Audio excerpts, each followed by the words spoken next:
name is Dan Lister, and welcome all of you to our very, very first Hub Conversations event.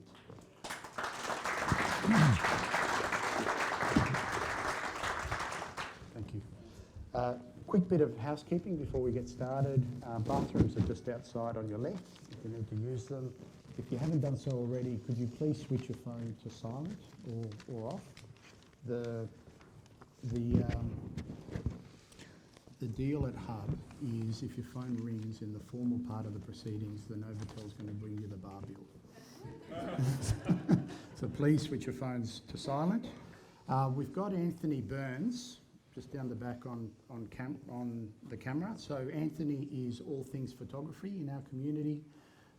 So after the formal part of the proceedings, Anthony will be here on the side doing social media headshots at the bargain basement price of $50 per person. So if you want to update your LinkedIn photos or anything with social media, please see Anthony at the end.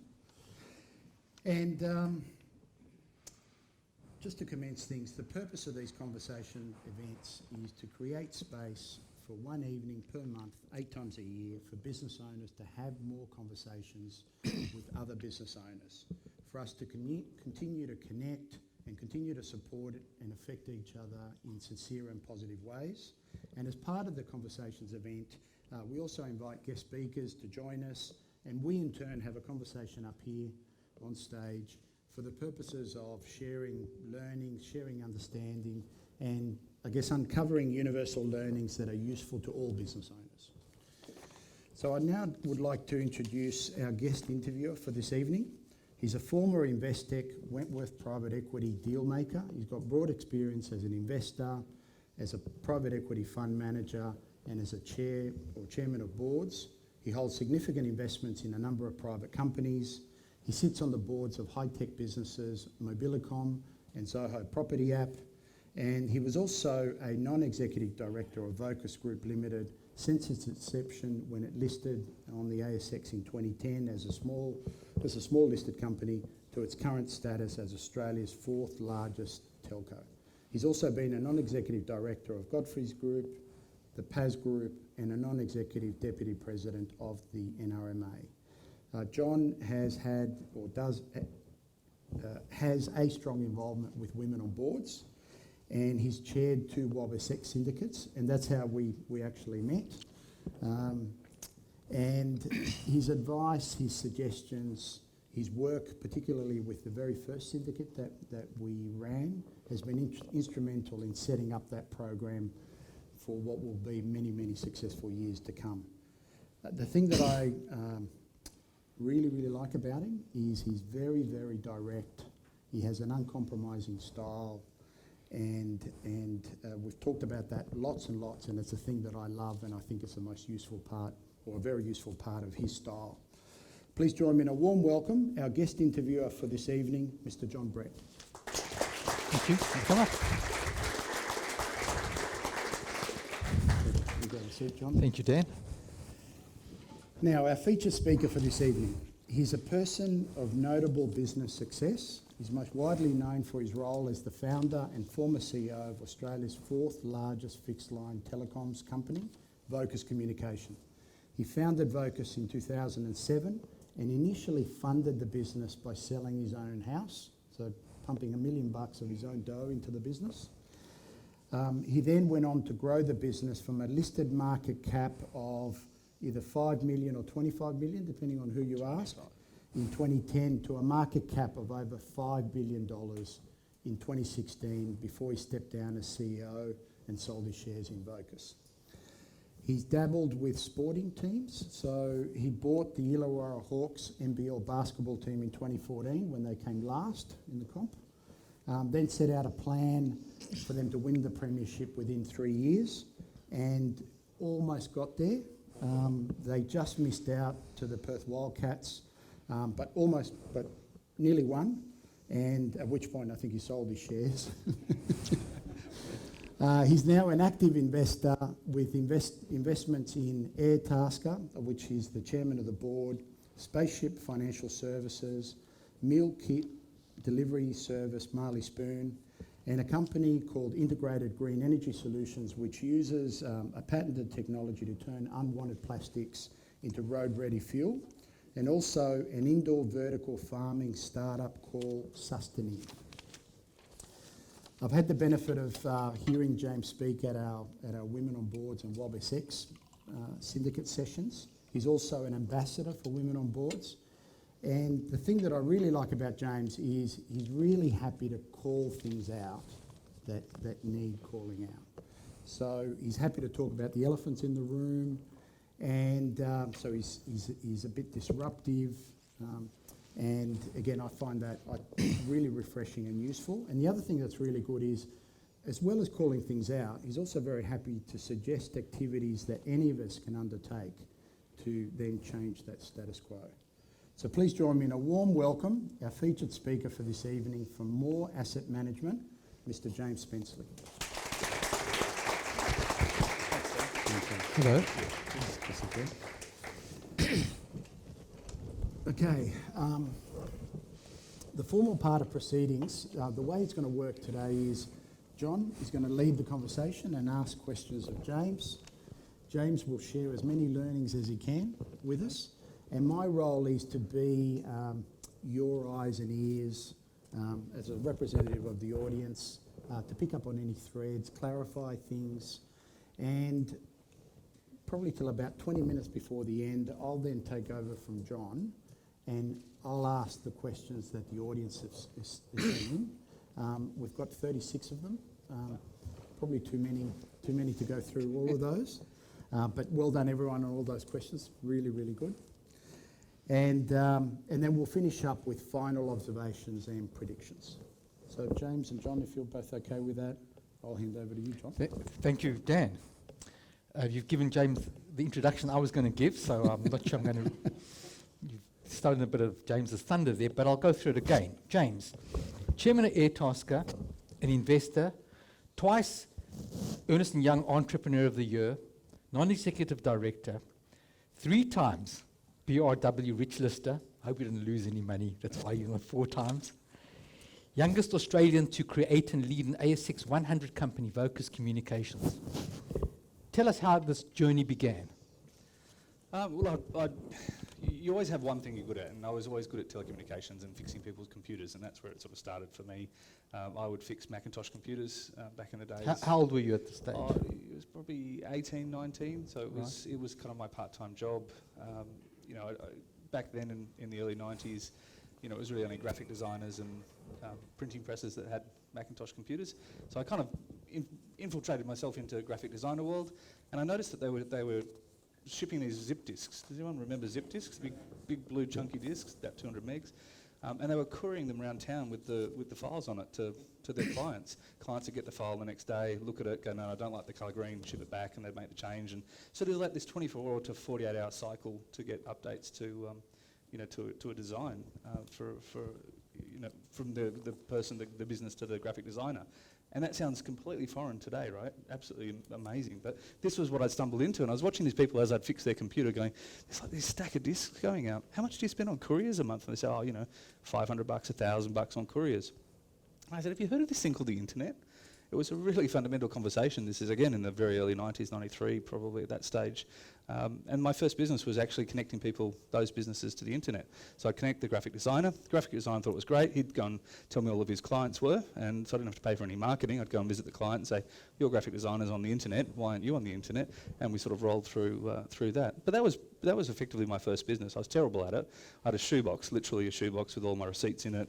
I had a company checkbook. I'd buy beer on a Friday afternoon. I just had no idea really how to run a business. I tried to hire some staff. That was an unmitigated disaster. It was very hard in those days to find skilled staff, and then it was impossible for me to then train people because I was so busy running the business. So I learned a lot of things about how hard business is. I think that's the difference between you and me. I would have started a courier business. Yeah, look at all these career opportunities, right?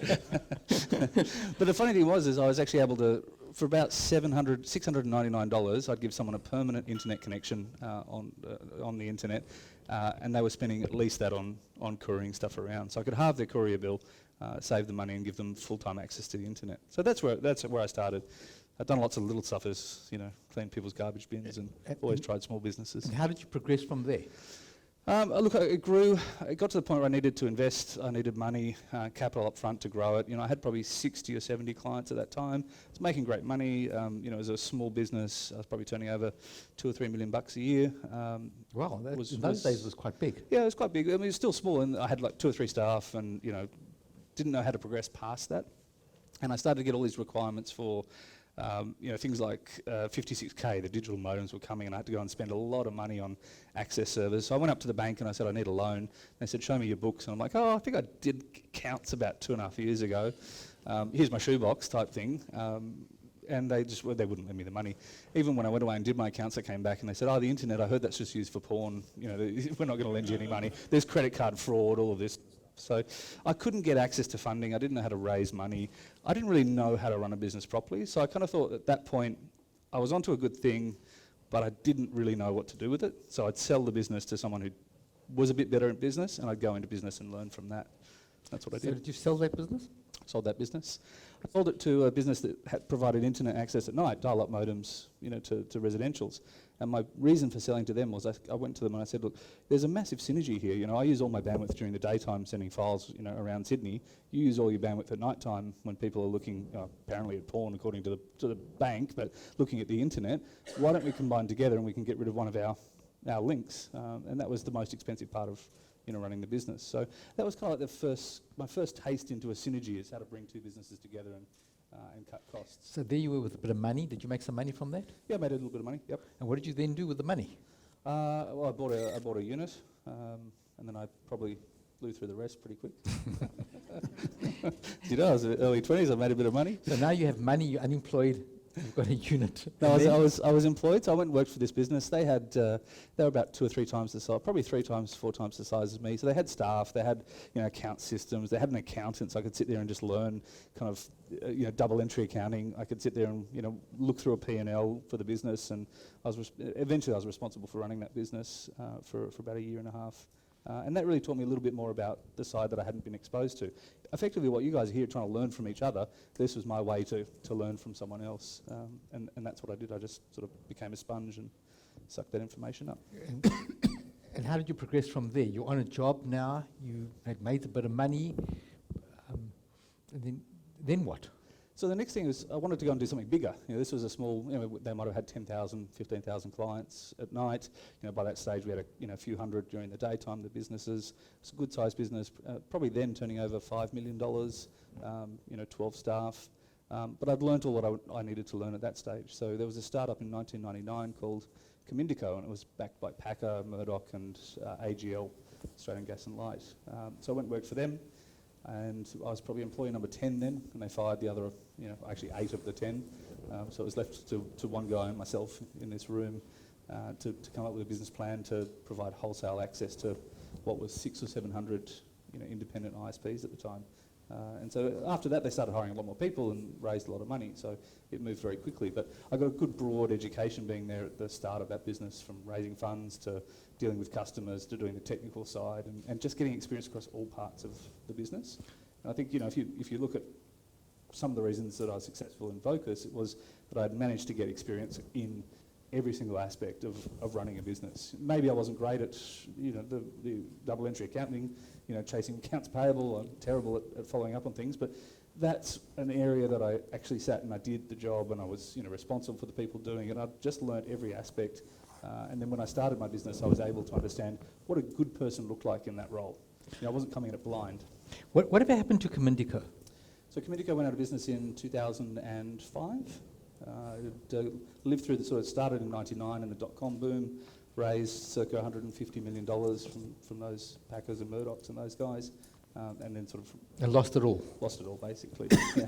They went and hired a lot of very senior people out of Telstra. There's nothing wrong with senior people out of Telstra, but they don't have that watching the pennies mentality, running a small business, which it was at that stage. It still had revenues, was growing, building products. And the business just went through its money far too fast. So back you are, now unemployed, not as much money as you had originally. Yep. Then you decide now what you're going to do with the rest of your life.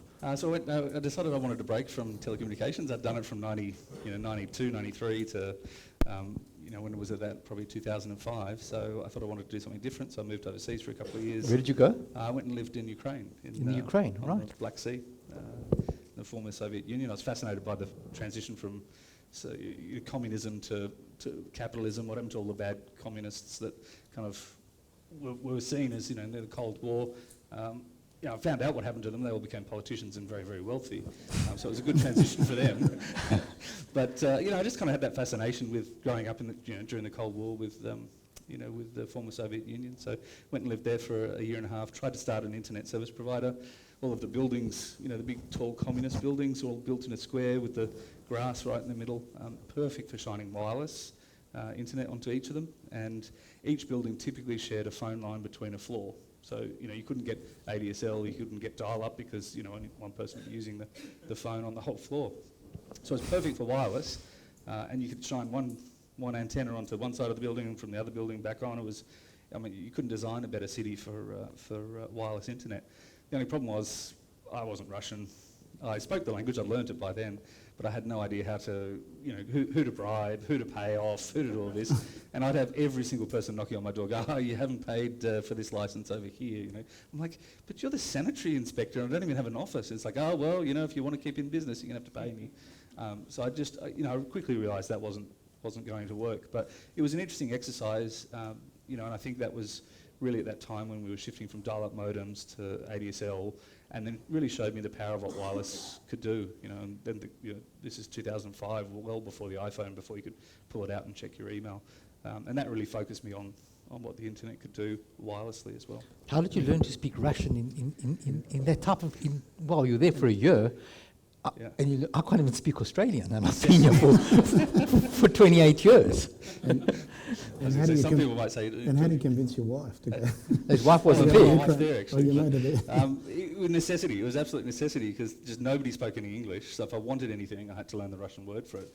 I remember actually going to the little corner shop, and I wanted to buy milk for ages, just to have my cereal or coffee or whatever. I just wanted milk, And one of the frustrating things about living in a foreign country, and one that's probably not as customer service friendly as the former Soviet Union, is you'd walk into a shop and unless you could say exactly what you wanted to give them the money and go, they'd just get sick of you and sort of walk off and do something else. So I kept going into the shop, and if I couldn't point to it, I couldn't buy it.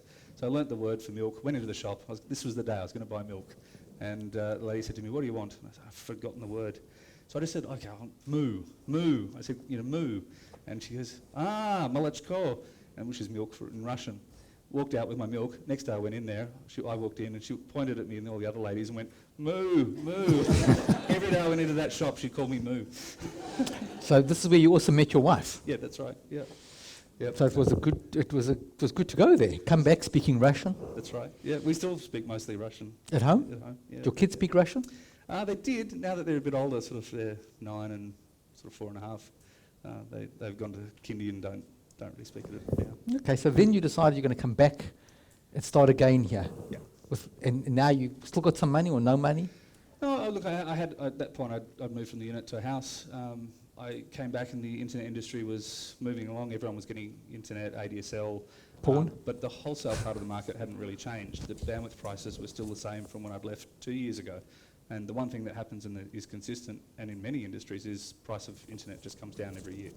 So when I came back after sort of 2.5 years, and I looked at the price of bandwidth, I thought, something's not right here. It hasn't moved. Somebody's making extra money here, or there's not enough competition. So I went and did my work and came back and really worked out that Telstra and Optus were the two main people supplying internet into the country, and they hadn't moved their price. There was not much competition. And most of the ISPs were having to buy from Telstra and Optus, who were their major competitors.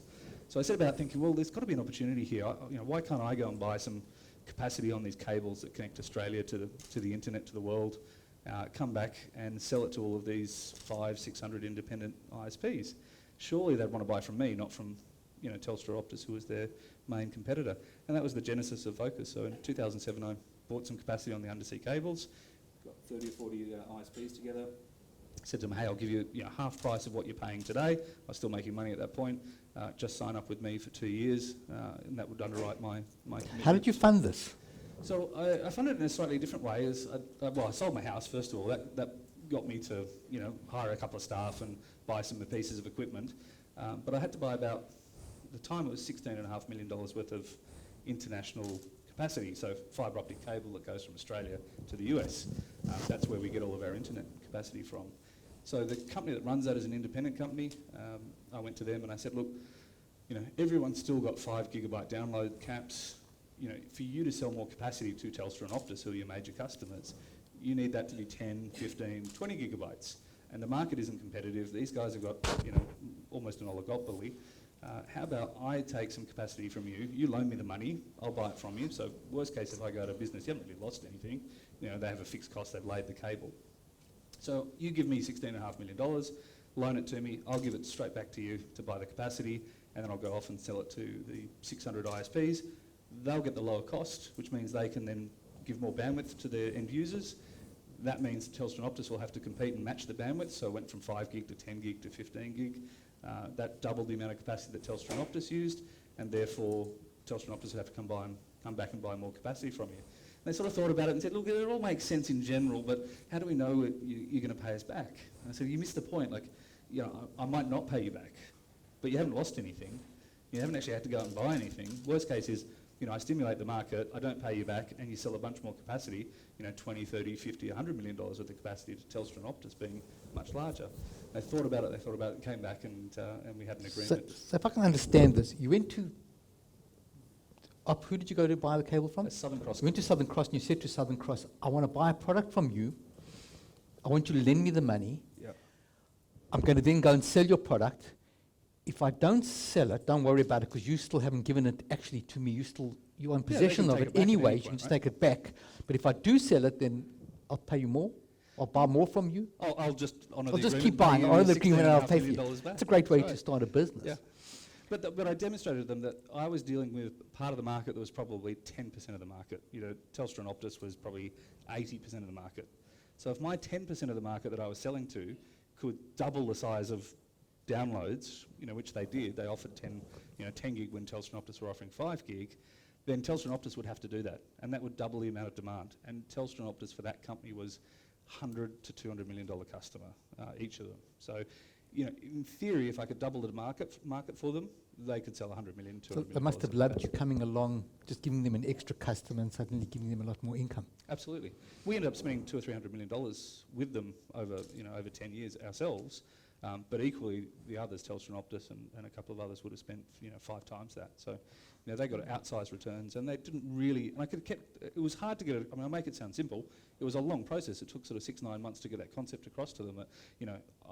I'm a complete credit risk. Don't get me wrong. There's no, I don't have the money to pay you. I'm not giving you a personal guarantee, so we can forget about that. But what I will do is give you a guarantee that I'll work damn hard to make sure that we stimulate the internet. And they knew that the internet wasn't really evolving. People's download caps were still small. And did you have investors in that business? Yes. So we had a couple of investors. One customer liked what I was doing, invested at the time. One sort of similar business in the telco space invested as well. That was, and TPG, if I remember correctly, was quite a big investor as well. Yeah, so Pipe Networks. David Teo. Yeah, David Teo ended up buying a business that was my investor. Right. We had to, when we listed the business, we had to actually buy that shareholding back from him. But no, there was a couple of investors there, but they only came in, after I had to sell my house and put the money in, which was always the case. But it was around the start, the time of the GFC too, the GFC. So it was 2007, right? The markets were pretty bad late 2007, but they were terrible in 2008. And I was trying to raise all my money in the first part of 2008. And I remember an investment bank, a small investment bank, boutique guys, they were going to give me $1.5 million, and that was sort of the big chunk of money that I needed. And I remember walking into their office for an 11 a.m. meeting, and by about 12:30, they sort of came out a few times and apologised. They said, we'll come to you soon. This was the final meeting to sign all the documents off. Anyway, they finally came out and said, look, the market's down 12% today. Our portfolio's down 30% today. Our portfolio's down 60% in the last week. We just don't think we're going to be able to invest in you. And I was there to sign the documents and, chink the champagne. So I walked out of that office sort of pretty dazed, not knowing too much about raising money. I've done a little bit of it before, but it was a pretty heartfelt moment. And that's when I went home and I said to my wife, look, I don't think we're going to get the money. The markets are pretty bad. They're the worse than they've ever been. Let's sell the house. And she kindly agreed. So it was the start of it. And you sold the house. Yep. And then, if I can just digress a bit from your story, and then in about September, October, you came to visit me.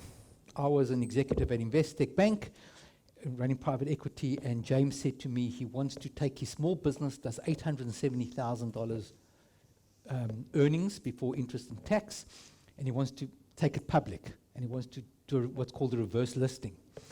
And I had this little wine company, and I said to James, I've got this wine company, I'll sell the wineries, we'll buy your company, give you shares, put up $5 more million into your company. And that was the genesis of what became Vocus Communications today. So do you want to take us through that part of the story? And just before you go through that, how did you actually meet? Did you? He arrived at Investec one day, and did you somebody just go said, knock on someone's the had to door- see knocked you. on the door and said, so and why John? And I was just tenacious, you know. I'd gone through the GFC and markets were starting to get a little bit better around 2010, probably a lot better actually. And I was just tenacious. I was calling everyone, you know, asking people for contacts, who's investing in the space, who's got capital, you know, I want to list the business. I had grand plans. I wanted to expand, you know, outside of just Sydney. I wanted to go into different products. I wanted to buy some other businesses to get legs up in those products rather than simply starting from scratch in those products.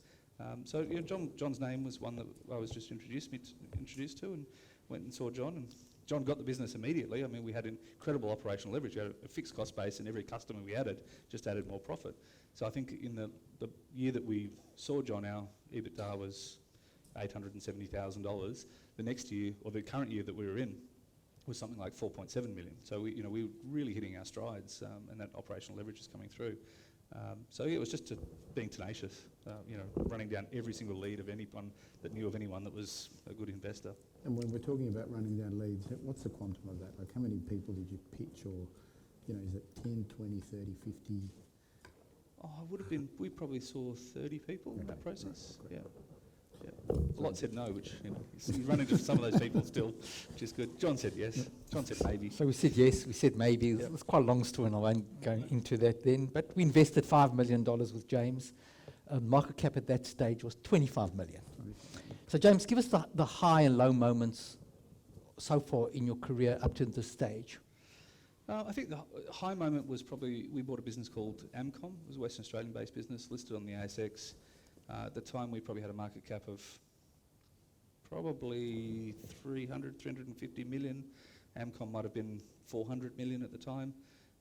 They'd tried to buy us a year or two earlier, and we'd worked with them, but they were old school ties. You know, they were businessmen in suits. They had an executive washroom. You know, the staff weren't really aligned with the business.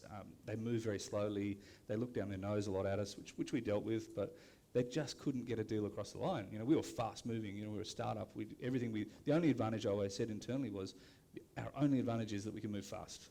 We can make decisions fast. We can find the right answer. You know, we can have no sort of chips on our shoulder about who's right. We just make sure we find the right answer and we move quickly. And this business was everything not that. So they wasted probably a year of our lives sort of looking at diligencing us, talking to us, and they couldn't get a deal across the line. So eventually we, because they were listed, we sort of had a final meeting with them December, whichever year it was, probably 2012. We stepped out of that meeting saying that they're never going to be able to get a deal across the line. This is way too easy a deal. Very similar businesses, one on the West Coast, one on the East Coast. This should have been done 6 months ago. I went back and I said, we're going to go away and grow fast. We're going to grow faster than them. We're going to be more profitable than them. We're going to, attack them in their markets and steal some of their customers to make them a bit smaller and us a bit larger. And we're going to come back in a year's time and we're going to buy them. And lo and behold, in a year's time, we came back. We managed to buy 10% of them on market, which was incredibly lucky. And then we called them up and launched the takeover bid. We got the deal done. And it was, at that point, very friendly. We just said, look, we want to get rid of your management. We love your staff. We want to bring a culture of, getting things done, doing things fast, really invigorate the staff, get rid of the executive washrooms. Doors always open. Everyone has a good idea. Not just management are right because they're right. Really get that.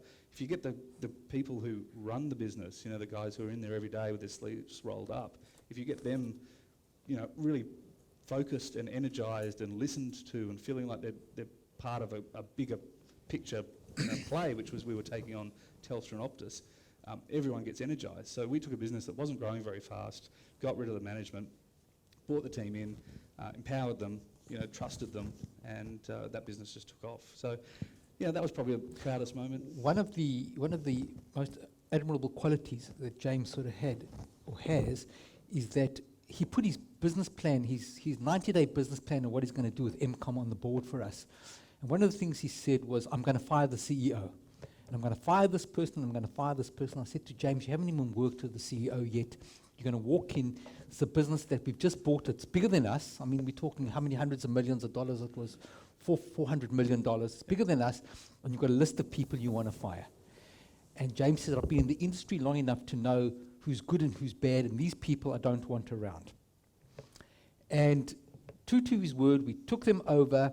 He had his hit list of people. He walked around within our first, it was about a week or two, he had got rid of all the people he wanted to get rid of and put his own people in those positions, which was fantastic because they were aligned with our cultures. We didn't have to worry about different cultures, different people, etc. And they wanted to work for James. Yeah, I think that we got rid of all of the staff on the first day, and we did First it day, really sorry, I appropriately. gave you a few more days than that. No, it was instant. But the thing was, there was a cultural mismatch. You had management who were behaving one way. You know, they were in their ivory tower. They had an executive floor. You know, they weren't out there. They didn't know. You know, they had things like a dress policy. You know, you had to wear a suit and tie to work. Now, these are engineers, some of them, who are lifting equipment and doing stuff and running around in Perth heat between data centres in a suit and tie. I mean, it just doesn't make sense, and it doesn't create buy-in. You know, people sitting there going, why am I in a suit and tie? Why is there a piece of document that says that I have to wear this? It doesn't. And we came in and said, okay, there's a mismatch. You know, there's really good people here who aren't being listened to because the people at the top are always right. And our culture was very much that anyone was right. You know, the receptionist could tell me I was an idiot, and you know, I'd listen because I was most of the time, some of the time anyway, I was a bit of an idiot. But you take feedback on board, and so we had a very open culture. Their bulk of their business had a very open culture, and it was just that management layer that didn't fit. And one of the things I'd learnt from past acquisitions was, if you don't feel right about the person that's running the business, the day you buy it, they're the wrong person. You need to believe in them. You need to have faith in them. Unequivocal. You need to be aligned culturally, intellectually, everything, you know, direction, what you want to do. So we'd let a couple of CEOs stay in the businesses and run them. We bought a business in New Zealand, which you'd remember, and we had the CEO there. We thought, oh, he's too important, he's too well liked by the staff, he doesn't get what we're trying to do, we can't get it across to him, but you know, we'll deal with it, we'll bring him around, we'll change him.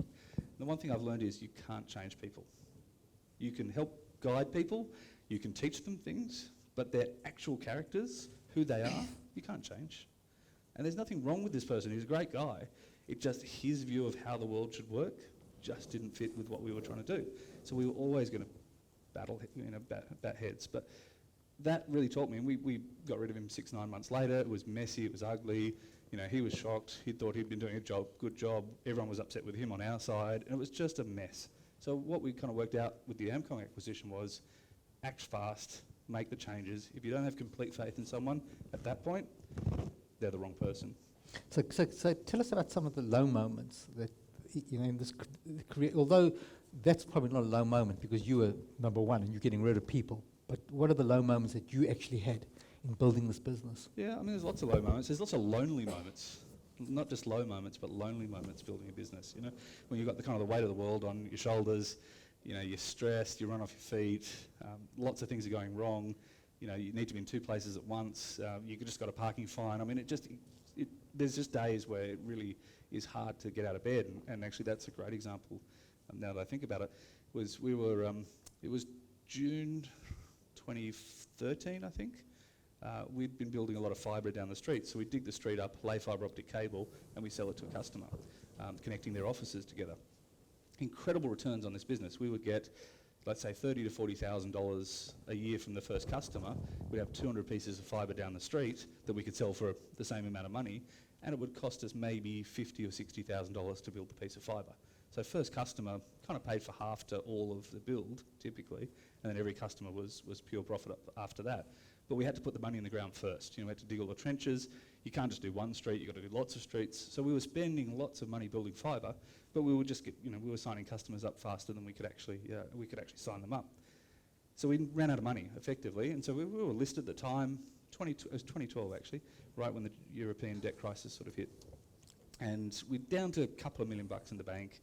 Payroll was probably $1 million, and we'd gone to see Macquarie Bank, and they said, yep, love the business, know it really well, we'll raise the money for you.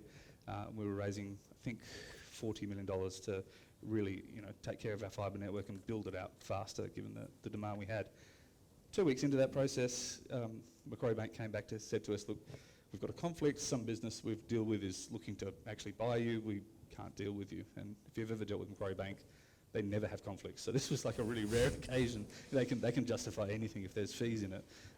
Anyway, so we were quite surprised. And it's the only time I've sort of slammed my fist on the table and yelled at someone and told them to F off on the phone. I said, you get me the effing deal or whatever. So not proud of that, but it was a really high stress moment. We were running out of money, and we'd lost at least probably 3 weeks dealing with Macquarie. So anyway, 3 days later, my wife and I were supposed to go on holidays. We were going to Europe. We were going to have a couple of weeks off because it'd been busy. And we had a newborn baby who was 1 year old at the time. And I said to my wife, I just don't think I'm going to be able to go. You go, because I'll just find a new investment bank and raise the money. I'll be a few days behind you. Anyway, she went off on the plane all by herself with the baby. And I set about found Credit Suisse, who, Swiss bank. Their process was a lot longer than we expected. It wasn't the sort of the week that we thought, we would knock the due diligence over. It was 4 weeks. So my wife had sort of been over in Europe for our 3-week holiday. And I said, look, just stay another week. I'm not far away. So the pressure of the home thing coming on. Anyway, Credit Suisse had sort of got to the point where they were happy to do the deal. We went out, launched the deal, and European banks had some hiccups and some stuff happened that week. And we were actually down to basically zero. I mean, we were almost insolvent at that point. I wasn't going to be able to pay wages at the next, and we were guilty of our own success. Nothing was wrong with the business. And in fact, the wrong thing to do would have been to stop selling to customers who we made 95% gross margin on. I mean, you don't stop selling those customers. Anyway, we sort of talked to some suppliers and said, look, we need you to keep digging the streets up, but we're not going to be able to pay you for a while, and did all those kinds of deals. Anyway, Credit Suisse finally launched. We got all the pack together, went out to see all of the fund managers, came back the next day. I reckon I got some grey hairs that week, but we came back and they said, oh yeah, look, broadly we're done. We'll sign the underwriting agreement. And they came back the next morning and said, we're not going to sign the underwriting agreement because a couple of funds have pulled out because the stock market was down 3% overnight. I'm looking and go, I just don't know what to do. I sort of talked to them all day, called a few of these fund managers, went home that night, still no luck. Woke up probably 4 a.m. in the morning the next day going, I just don't know what to do. I'm not going to be able to pay salary. Like, we've got a successful business. What else do I have to do? What can I do?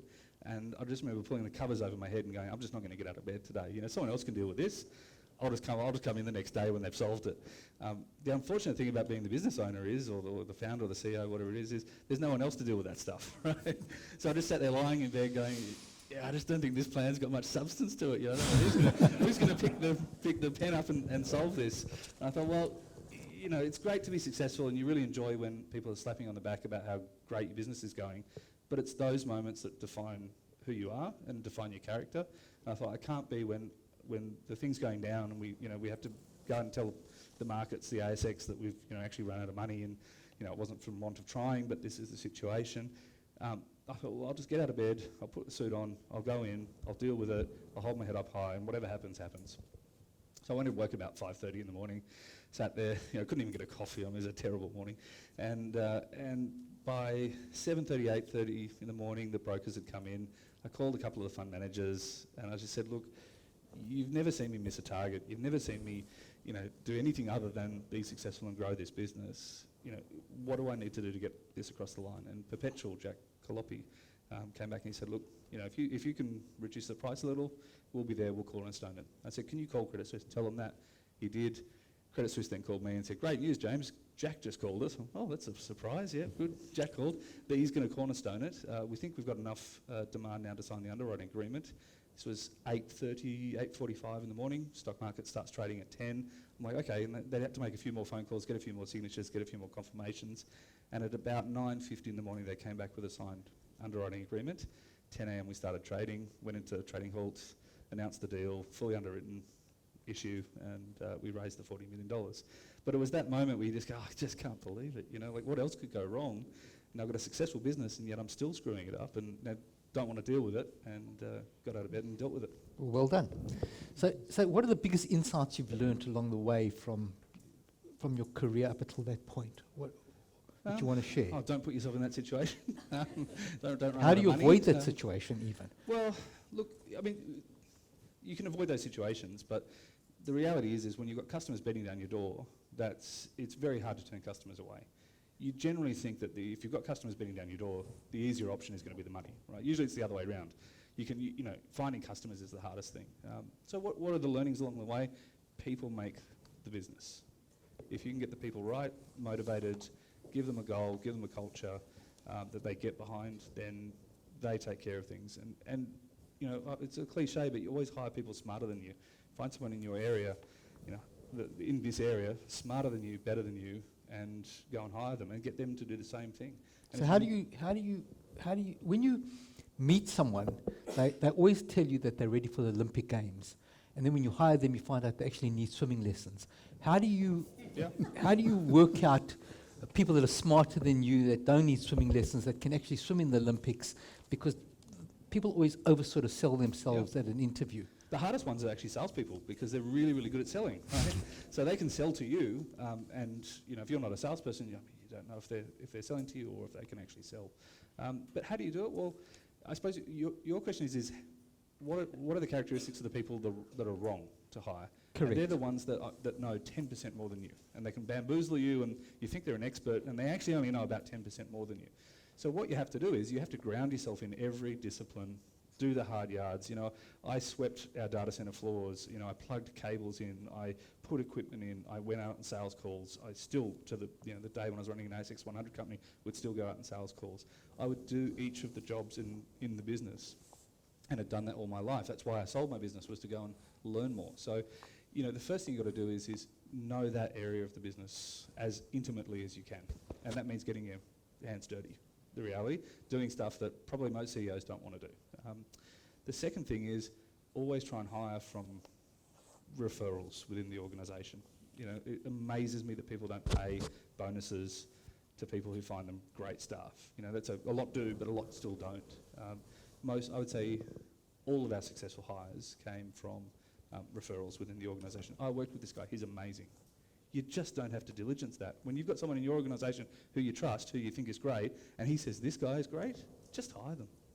We actually got to the point where we would start hiring people proactively because they came up and someone would say, oh, I know this guy is just out of work, he's really good, we should hire him. You go, okay, done. Because we were growing fast enough to be able to do that and getting the right people. I would say probably 50 to 60% of the time we hired someone through a recruiter, they wouldn't work out. In fact, to the point where we exhausted our sales network, we probably had 60, 70 salespeople, and we needed to hire another 20 or 30. We wanted to really accelerate, and we went out and hired 40, and we had a rule generally on when we went out to a recruiter for a sales role, we'd hire 3 people for every 1 job because two wouldn't work out.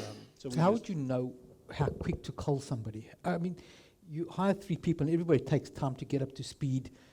Very few people walk in running, sort of. So well, that's why we hired 3. So we worked out it was faster and easier to hire 3 and then get rid of 2 as the first moment we saw signs that they weren't right and keep the 1 rather than hire 1, wait till it if they doesn't were work all out. good then? If they were all good, bonus. We needed to hire 3 people, so it was no issue. And I don't think many businesses, if you find really good salespeople and you hired a couple extra or 1 extra when you're hiring 1, you wanted 2, and you found 2 good ones, you generally find a way to keep them. So I think that that was probably one of the things we did well. I don't think we fired people fast enough. That's something that I've learnt in my job now, and being an external investor, is it's so much easier when you know someone's not right. Just have the conversation with them, and you feel bad. I was growing a business, and there'd be people who were great for us when we started, when we were 20 people, that were just terrible when we were 200. And you've got to have those conversations with them. And the amazing thing is that every time I fired someone, you feel terrible, no one likes doing it, you fire them, and they go on to do stuff that's better.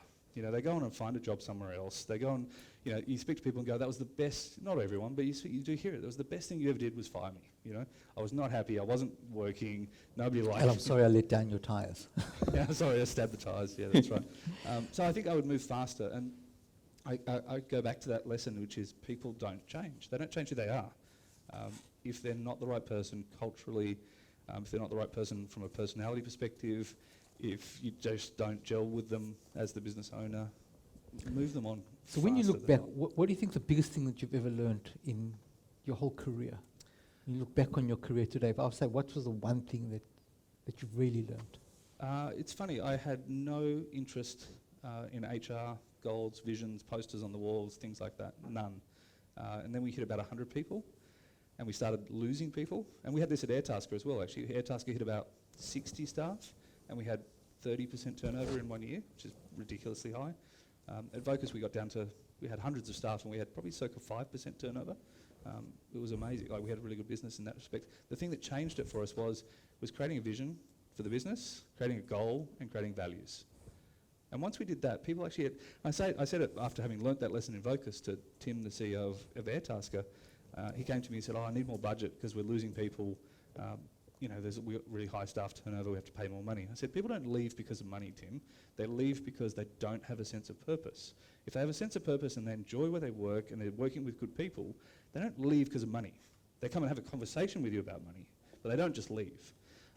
And often a lot of those people will work for less money than they can get in other jobs, because in other jobs they don't have a sense of purpose. They don't have goals and visions that they believe in, and they don't understand why they come to work. And I think the why, Simon Sinek talks about a lot, but the why is so critical. So at Airtasker we changed from having no vision, people didn't know why they're turning up. We just wanted to grow the business and do more tasks and make more money for the business so we could grow and do more tasks and make, keep that sort of self-fulfilling growth prophecy going. We went from having no vision, no goal, no focus, to having a simple goal, which was to help people realise the value of their skills. Really simple. But it's actually what we do and what we believe at Airtasker. You walk around and there's a bunch of millennials there that are really focused on helping people realise the value of their skills. It's amazing. We went from 40% turnover down to 10. It was incredible. And then we introduced some visions about how we were going to do it, goals, all of those kind of more important things. And I remember actually, it was John, one of the facilitators once told me this story when John F. Kennedy went to Cape Canaveral to NASA, when they were, had the goal of putting a man on the moon by the end of the decade. And he was walking around and he sort of came across a guy in a sort of a janitor's sort of uniform. And he said to him, "What do you do for us?" And he said, "Sir, I help to put the man on the moon." And he goes, "Okay, well, what do you do on a day-to-day job?" He goes, "I'm the cleaner, sir." It was that everyone was focused on the goal. And I think if you get that right, the business has more leverage than you as the CEO can ever give it. How do you impart that? You started running Vocus, started becoming a big business with a lot of people. How do you instill the purpose to everybody down through the levels? What did you do to make sure everybody was aligned to that purpose and understood what your purpose was? I think you have to let it come out of the business. You can't. The thing about values, which is probably equally goals and values. Goals are what do we need to achieve. Values are how do we want to achieve it. Do we want to just at all costs step over anyone, or do we actually want to make the world a better place along the way? Values, right? Either of those two things have to come organically out of the business. You can't be in a business that's all about stepping over everyone just to make money, no matter what, screwing your customers, doesn't matter, and then go the next day, we're going to, do good, do right, be positive and help our customers grow. People don't buy that. Workers don't buy that. People who work for you just don't buy it. It has to be true. So you need to go away and have a think about what it is that your business stands for. How do you do business? Maybe you need to change that into something that's more meaningful for the staff. And you need to live it. And as the CEO, you need to live it. So you had these posters everywhere. Do you remember what these posters would say around the walls? Oh yeah, our values. Our values Your are values. awesome. I got really sick and tired of all these. You go into offices and there'd be a teamwork poster with guys in rowing machine, in the rowing. There'd be, like honesty, on a poster, and it's just all these things. And I went and researched values, and I found, what was it, ANZ, NAB, and WorldCom and Enron. So WorldCom and Enron, two biggest corporate disasters, blow-ups, fraud in the world, two of the big pillars. And three of the values between those four businesses were shared. They were, teamwork, trust, and integrity. I'm looking at that going, well, this is just nothing. People just put these posters on the wall, right? They don't actually live by them. So I thought, well, how do you create values that people live by? And do you know what it is? It's just use simple language. It's like taking simple terms. So we had a value which was don't screw the customer. It's really basic, right? In the situation, what does a person do when they can overquote them and overcharge them, or charge them the right amount? When there's a poster on the wall that says don't screw the customer, you're guiding them to that. If there's a poster on the wall that says teamwork, integrity, and other stuff, that just doesn't have that meaning that says, what do I do in this exact situation? And then we encourage people to call each other out and say, hey, that doesn't fit that value. And people could call people up the chain, down the chain, it doesn't matter. The most important thing was we were calling each other out and making each other work towards those values. Clever Muppets. What does that? No Muppets. No Muppets. Clever people empowered Clever to do their people, jobs. no Muppets. Yeah. And if I could ask, how do you encourage people to call people out like that? How do you make that happen? Was it you doing it first and showing everyone how to do it, or? Yeah, admit your mistakes. So that's what I always did. Is I'd get up and say, team meeting. I think I've taken my eye off the ball on this. I haven't really focused on that. I've been off doing this stuff. I think I made a mistake. I'm happy to admit it, and things like that. And we used to. It becomes part of the lexicon. So we would have people go, that guy, don't hire that guy. He's a Muppet. I worked with him before. And that no Muppets, clever people empowered to do their job. Just became this ritual thing inside the business. We worked out if you had one Muppet in a team, it brought the productivity of the other 9 members of the team down 10%. So you actually lost best part of a person by having a Muppet in there. So you may as well get rid of the Muppet and actually have just the 9 people, let alone save the costs of the one Muppet. And James, personal life, toys, I believe you're very into toys. What's the biggest toy you've had? What's the biggest toy you've collected? That's a leading question because you've been on it, John. But I bought a boat. I don't do things for frivolous reasons. I bought the boat because there was a rather large arbitrage opportunity between super yachts in Europe and super yacht pricing in Australia. So I bought a boat over there, had it over there for a year, had it in Australia for a year, and then sold it here. We had a very good New Year's Eve party, if you remember. So you made some money on that boat? Broke even. Broke even? Had the boat for 2 years and broke even. Including the running expenses? Including the running expenses, yep. Expensive toy. And how big a boat are we talking about? 95 foot. 95 foot, okay. Yeah. Big enough. I think it had four bunks and about eight staff quarters. I think you call them staterooms, John, not bunks. but Staterooms. I think the new owner of my boat would probably prefer it called staterooms. And family? Tell us about the family. Yeah, so very lucky. My wife's still with me after I sold the house. Nothing went too wrong there. She was still with me during the period where, you're all business owners, you grow businesses, there's hard times, good times, and we talked a lot about the good times, but there were periods when we were starting the business where, I wasn't paying myself a salary for probably the best part of 2 years. We'd gone through the savings in the bank account, I'd put that into the business. We reached the end where, the change drawer you have, where you keep all your coins that you just throw them in over the years. And anyway, we had that big plastic bag of coins and gone through all the gold coins, buying our groceries up at the IGA. We'd gone through the 50-cent coins. And I worked out how much my wife loved me, because when I was paying with $2 coins for $15 worth of stuff, she was there next to me, no problems. When it was with dollar coins, she was still there with me, and I was counting the money out. We got to the 50-cent coins, she was saying it was taking a while, and there was a queue behind us, and people were looking at us funny. And when we got to the 20-cent coins, that was where she drew the line. When I had to count 20-cent coins out to pay for $15 worth of groceries, she said she wasn't going to be in the shop with me anymore. So the biggest question I want to ask is, being with you on this journey where you were really a captain of industry, and you had all these people reporting to you, looking up at you, and one day you decide that you've had enough and you're going to sell your shares and sort of get off the Vocus board, which you did. And then you went from sort of a captain of industry, having, as I said, all these people, to a man of money. So you get up in the morning and say you've got money, but you haven't got these people. Can I serve you coffee? Can I bring you the newspaper? Is there anything I can do for you, sir? No, sir. Walk in, everyone says hello. You're sort of lying in bed and there's no one phoning you anymore, etc. How did you make that transition and how did it feel? Look, I really love business. So, I'm here today because I love business. I like investing in businesses. Even if I don't invest in businesses, I can usually, in an hour's meeting, have a bit of a chat to the guy and help him improve his business. So, for me, whether I don't need to be the main guy. I don't need that. A lot of responsibility comes with that. And when you do that in a high-paced environment for, 10 years, 12 years, with the kind of stresses of being publicly listed and, takeovers and all sorts of stuff going on, I think you're ready for a change. I think the worst thing you can be is be defined by what your position is. You need to be defined by who you are. And that's why I think businesses who have great culture succeed, because people who believe what the business is and doing the right thing and growing the business and communicate that to staff can get that operational leverage of all those staff all fired in the same direction. And you'll know it in your own businesses when you get a really good set of a team working in the same direction, all with passion and excitement. It's amazing to watch what you can achieve. So Yeah, I think it's... I think that's right when you sort of maybe in your late 50s, 60s, maybe mid 60s, but you here in your mid 40s, really, sort of rich but unemployed.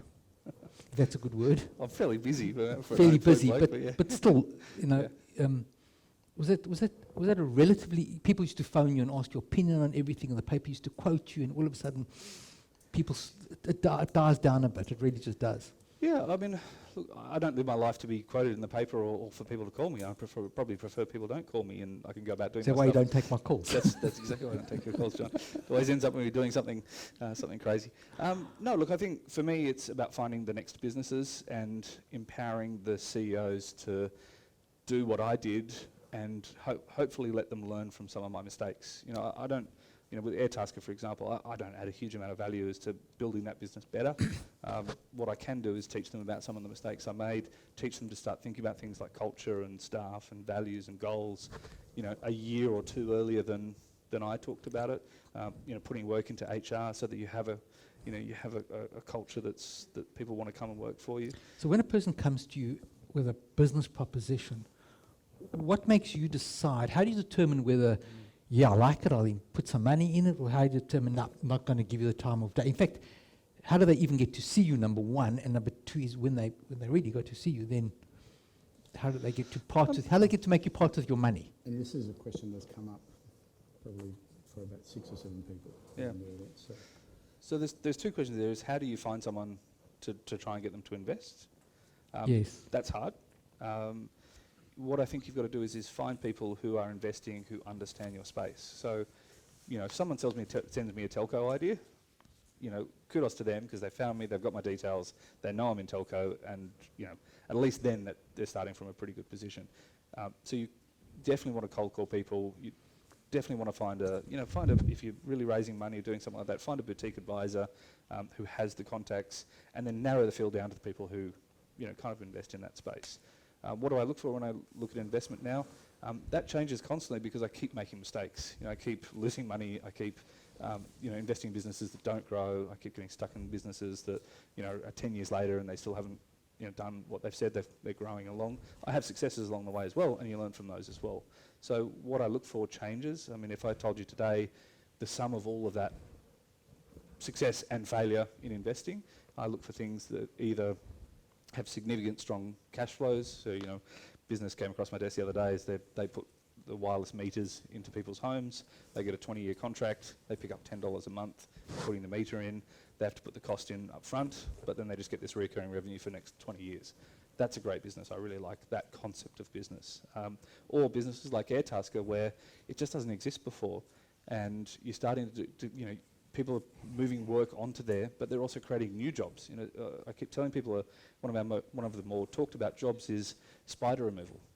You can actually put it. We do probably 10 spider removal jobs on Airtasker. We do hundreds of thousands of jobs a month, but 10 a month spider removal. Someone just says, "I've got a huntsman spider in the corner of my room. I'm afraid of spiders. Come round to my house. I'll pay $150, which is the average price for spider removal. Come and take the spider out of my house." That's GDP that's getting created that wasn't getting created before. And every spider that gets removed, Airtasker makes money. What about getting a can of poison? Well, a lot of people don't want to kill them. Oh, right. So, But there's been so a lot of spiders get killed. These are the ones that get saved, I think. Before we run out of a bit of time, there's a business overseas that you invested in the casino industry, Yeah. and that hasn't gone that well. Yes. So can you tell us what the mistakes there were, I guess? So I think the concept of the business was really interesting. That's what got me excited, and it was one of those kind of, it could just go like that type businesses. They built a casino on the border with India. India's, doesn't allow gambling. There's 200 million people who live within a 4-hour drive of this casino. It's on the Nepalese border. They spent $60 million building a casino there, ran out of money, had a rescue rights raise, which is where I came in, and it's doing incredibly well. It's growing every month, every year. Now the results are up 20 or 30% year on year. The problem is Nepal's incredibly corrupt. So there's lots of issues that have gone on in the background. The business itself can't get money out, even though it's now profitable, outside the country. Nepal just has said, we don't want any hard currency going outside the country. That's from the central bank down, so absolutely no money we can get out to support the operations outside of the country. And then, again, it's just the corruption thing, people wanting bribes and all sorts of stuff. So what did I do wrong? I think we got the thematic right, which is Indians love to gamble. Here's a casino with 200 million people, that probably larger middle class than the entire population of Australia that can drive there. We got all of that right. It's happening, it's growing, it will grow, it will be successful, but it's incorrect to be in a listed company in Australia because we can't solve problems, you can't do bribes. As an Australian, you don't want to be any part of that.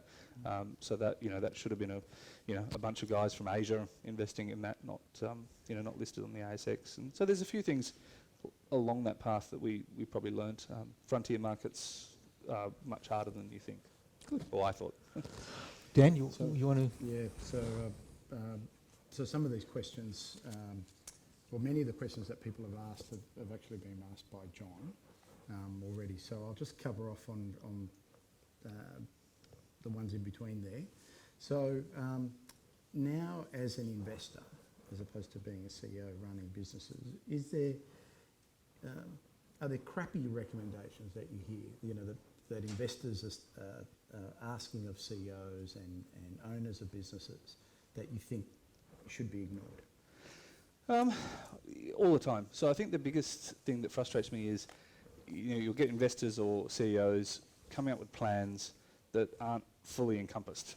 And by fully encompassed, it's great to say, hey, I think we can grow by doing this. We need to hire this amount of people, get this product, do this, but we don't have the money for it. And then they want to raise the money, but they will not do it on a valuation that makes sense for where the business is at. They're saying, but we're going to be successful with this new product and this new sales team we're hiring, doing all of this.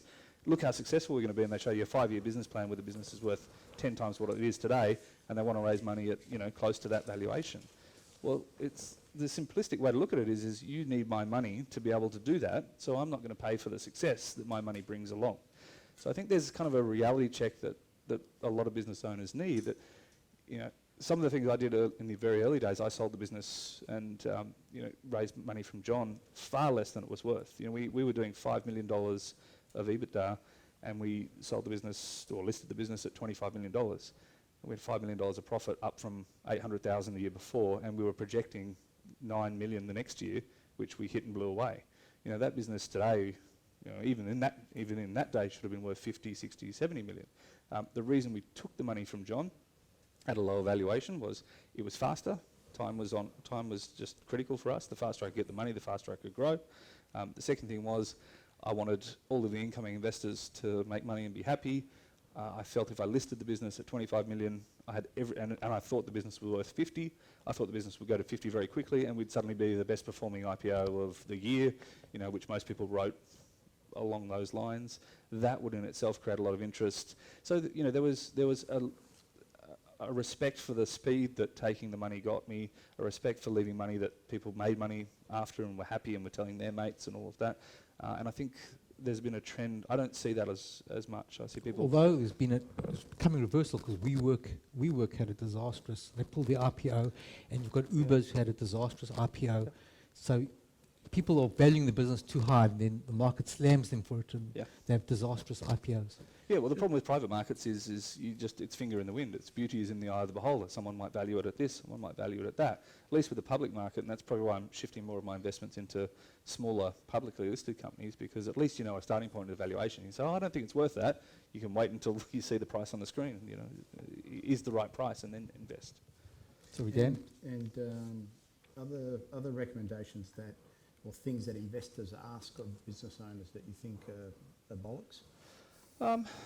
Look, board seats, I think, is one that really gets people a long time down the track. I mean, I'm involved in a couple of businesses where, instead of having an independent board with great people who add lots of value and have a challenging conversation, they have 3 or 4 investors on the board who add absolutely no value. And it's just a shame. They're enshrined in rights. The person who invested, got 15% of the business, now has the right for a board seat forever. And I think that's a massive mistake. And if you're raising money in your businesses, avoid that. Push back on it. Put a time limit on it. Say, okay, yes, but for 5 years. People think 5 years is a long time. 5 years goes like that, and you'd be very thankful that board member is expiring in 5 years' time. In some of those businesses I'm involved with, we're doing board evaluations to show people how, maybe they're not the best board members for the business. and setting a time limit of 5 years into the future so that we can get some better talent on the board. So that's probably one of the bigger things. I think you have to know what type of investor you want. Do you want someone who's going to be active in the business, giving you advice that you respect, that you want? Or do you want someone who's going to be silent and making sure that there's a common understanding of that? You know, a lot of businesses get stuck with an investor who is going to be very, very active when they expected that they weren't. So I think have that conversation very early on with investors. Don't be shy of having open and honest and clear conversations. No one's going to run because you say, hey, I just want to understand that you're going to be really active or not active at all in my business. They're not going to run away. But you're going to avoid the problem later on, or if you've got the choice of two, then you might take the guy who's going to be less active if that's what you want, or the guy who you think will add more value. Perfect. Who do you trust to solve the really big problems in business that you have, that you faced, and how did you find those people? It's usually the people you've hired. I often say I really decided very few things in my business at Vocus. What I would often do is help the team, when you've got someone in charge of sales, someone in charge of operations, help them broker a solution. Go to them and say, how are we going to increase sales? Okay, we're going to hire more salespeople. And the operations guys, yeah, but now I'm going to have to hire more operations people. And the guy goes, I've got to hire more customer service people. Yeah, okay, guys, we've got a limited budget. How best do we solve that problem? And let them work it out between them with the context of the goal. Context is always key in business. Context of the goal, we need to increase our sales. And what you'll find is if you don't give them the context, the operations guy goes, I just need all that money in operations. Customer service guy will say it, and then sales guy will say it. So giving the people the context and empowering them and trusting them to kind of come up with it together. You guys are responsible. You're all on the hook for it. What do you three think? Excellent. And just picking up on the goal setting there, how do you set those goals? How do you push to levels beyond what you expected or other people expect of you? Yeah, I think you always set the goal more than what you think you can achieve, because you want stuff. So if we had a goal on the wall of all of our offices and every staff looked at it every day, it was going to be the absolute goal that we were never going to hit, because we wanted people to strive for it. Then internally, probably the management team had a view of what was more achievable. It's sort of like your dream versus your budget, or maybe your forecast. So I think you kind of want to always set that.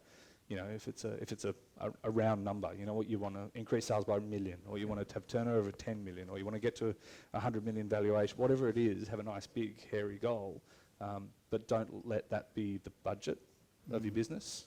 Budget based on probably 20% under where you think.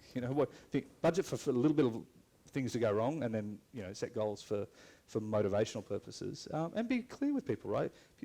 People often say to me, "I don't set a goal that you're never going to hit." Because people, when we don't hit it, will be all disappointed and demotivated. No, celebrate what you got to. Guys, here's what we thought we were going to get. We got 3/4 of the way there. We got 750,000 a month, not 1 million, but we started from 250. It's still a bloody good message. Very good. As an investor, in this next phase of your career, what does success look like for you? Where are you trying to get to? What are your goals? That's a great question. You're making me think about my own goals now. So as an investor, what I like to do is find businesses that kind of change the world a little bit. Mm-hmm. I like Marley Spoon because it delivers stuff to your door. There's something like 40 to 60%, depending on the country, less food waste by delivering it to all of the fresh ingredients to your door. So I like that. I mean, that's sort of changing the world a little bit. Airtasker, again, it's helping people. I use Airtasker all the time at home. I love it. It's the lazy man's dream in a lot of ways. Get things done that you don't want to do yourself. But every person who comes around from Airtasker, you say, how do you find it? What do you think? And people go, I love it. I had a guy the other day. He said, I've just lost my job. I'm doing this full time at the moment until I find my next job. It means I can pay my mortgage and eat. And so for me, it's about finding businesses like that have a meaningful impact on the world, that are changing the world.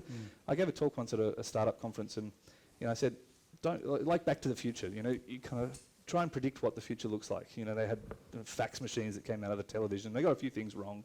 They got a few things right. But if you look at going back and saying, well, did we ever think that real estate and car, domain and car sales weren't going to dominate how we sell cars and houses and items online or eBay.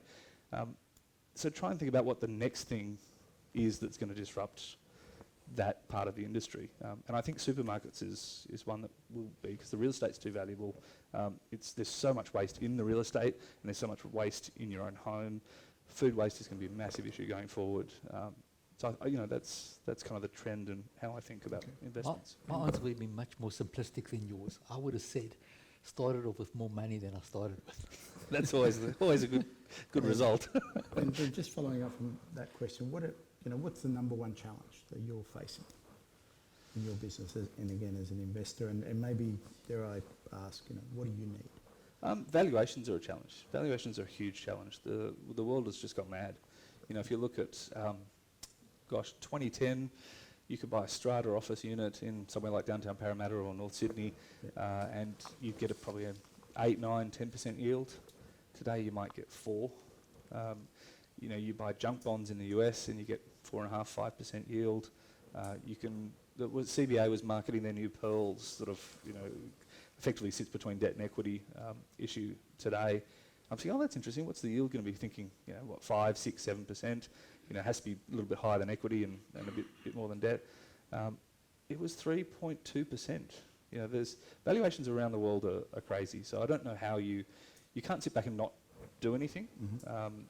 But equally, when you've got businesses that make $20 or $30 million that are fast growing on the ASX that have $1 billion valuation, there's some things that have gone quite strange in the world. So that's the biggest challenge is you want to keep investing in things and you can only play the cards that are in front of you, but there is some very strange things in terms of valuations going on in the world. Okay, and then just that last one, you as an investor, what do you need? I probably need to be more organised.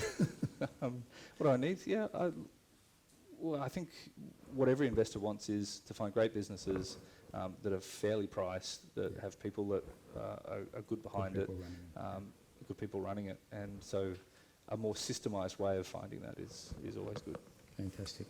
Okay, one last question. What advice would you give a business owner, let's say, so mid-sized business owner, which in our definition is 1 to 2 mil turnover to say 10, 15 mil turnover, been around 5 to 10 years. They're doing okay. They're making reasonable coin. They're earning a good living, but if they're honest, it's probably not. It's a good business, but not great. It's still a bit messy. It's not really humming.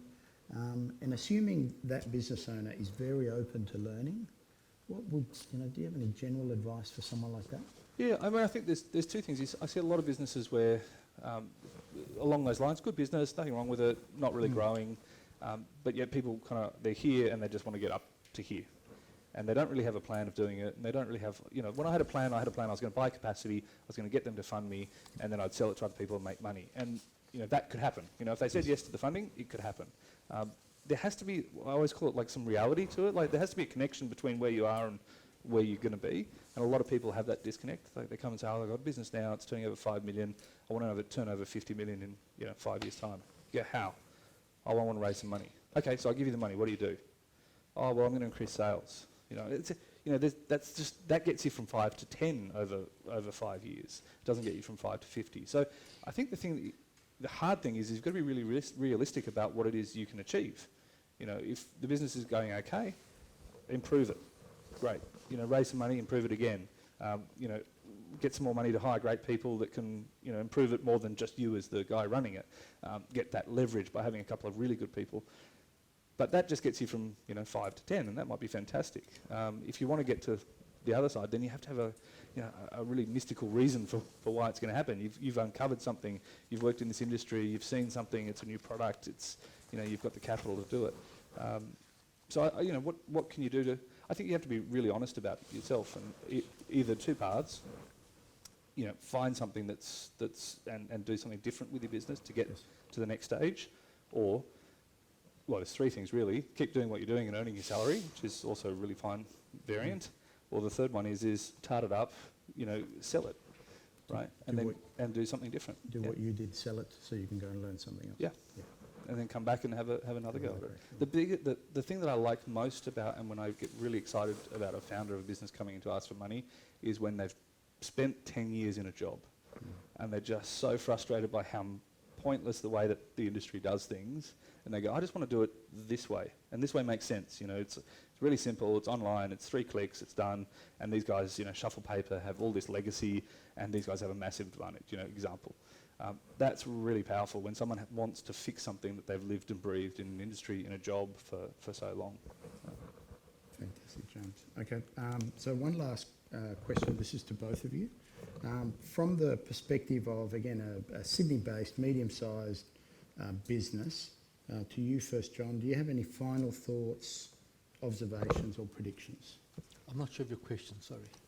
So just thinking about, for example, the many business owners in the room, maybe for the next 12 months, final thoughts, predictions, observations? I'll go with James. I can't really think of an answer for that. It's a pretty broad question.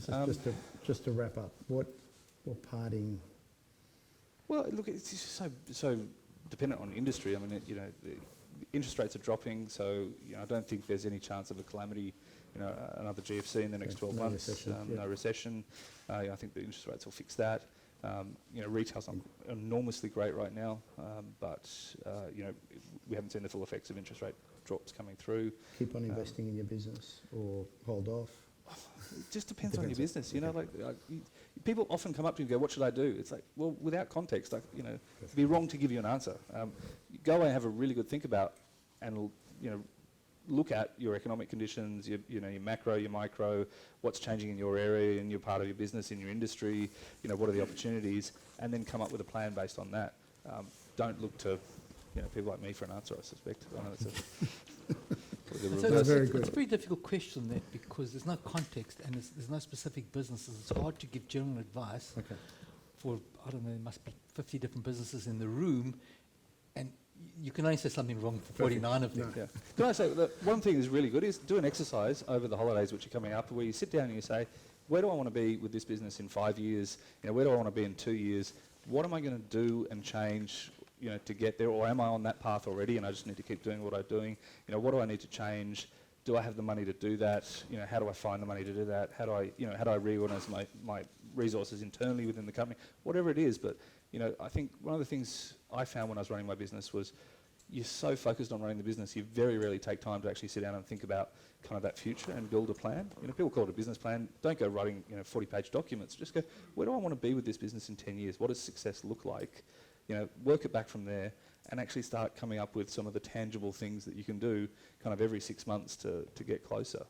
That is really useful. I didn't do enough of that. Fantastic, James. Thank you. I think we're almost out of time. Jon, I'd like to thank you for leading the conversation. I really appreciate your questions, the time and care that you always take with all of these activities whenever I invite you to something like this. So I really appreciate your preparation and effort. So please join me in thanking our guest interviewer, Jon Brett, for his contribution this evening. And James, look, I could spend another 15 minutes reading out all the learnings. I really appreciate your time today and sharing so much of your, of your journey in business with us. So please join me in thanking James for his contribution tonight. Now, if both of you just stay there for a second. Now, both Jon and James are going to be around for questions after we step down from here and the informal part of the evening can commence. We're going to just shoot a couple more, a little bit of video footage just to the side. But as that's finishing, please feel free to come up and introduce yourself to James or Jon. They're staying here till 7, roughly about 7 o'clock or 6:45 or so. Now, I have a lot to say about our community of Humans United by Business. And over the coming sessions, I'm going to share everything with you about why we exist, what our purpose is, why I think it's important. But for the sake of today and making the most of people connecting, just earlier as we sat down, I could see everyone. So many of you haven't seen each other for a year and a half, so I don't want to get in the way of those great conversations. So I'd like to wrap up by thanking everybody for getting me here today. So all of you have done something to get me, to get the team here, to get Hub together. So I want to acknowledge and thank all of you for that. So thank you. And I want to thank Sean, Richard, Jonathan. Thank you for, again, all the work that you've done, and everyone else for supporting them. Could I please ask everyone to stand up for a second, please? Both of you gentlemen as well. John. I think this community of business owners should be applauded for the support it offers each other. So I continually keep on seeing all of you helping each other. You're generous and abundant with knowledge, with introductions. And I think everyone here should be applauded for the way you affect each other in sincere and positive ways. So please join me in a warm applause for everyone in our community of humans united by business. Thank you. Well done. Well done. Thank you. Thank you. Thank you, James. Thank you, James. And we've got the room till 7 p.m, so there's drinks and canapes coming.